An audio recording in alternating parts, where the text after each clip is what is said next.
నువ్వు నువ్వు కొంచెం నీళ్ళు ఇస్తే వాటిని నేను తాగాలనుకుంటున్నాను. ఎండిన గొంతు ఏం చేస్తుంది చూడడం అద్భుతం.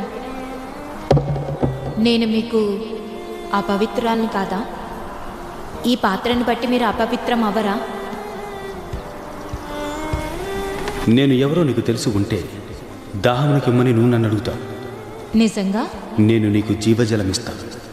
అడుగుతాను, కానీ ఈ బావి లోతైనది, అది తప్ప చేరుకోవడానికి ఇంకేమీ లేదా? అలా అయితే నీ దగ్గర జీవజలం ఉంటే నా దగ్గర నీకు అవసరమైనదేముంది? పెద్ద కథ. యూదుల నీళ్లు సమరయుల నీళ్ల కంటే మంచివి కదా. నేను చెప్పింది అది ఈ కాదు. బావిని తవ్విన మా తండ్రైన యాకోబు కంటే నీవు గొప్పవాడివా? ఆయన నీళ్ల కంటే నీవు మంచివా? నాకు యాకోబు తెలుసు. ఈ నీళ్లు తాగు ప్రతి వాడును మరలా దప్పికొను. నేనిచ్చు నీళ్లు తాగు వాడెప్పుడును దప్పికొనడు.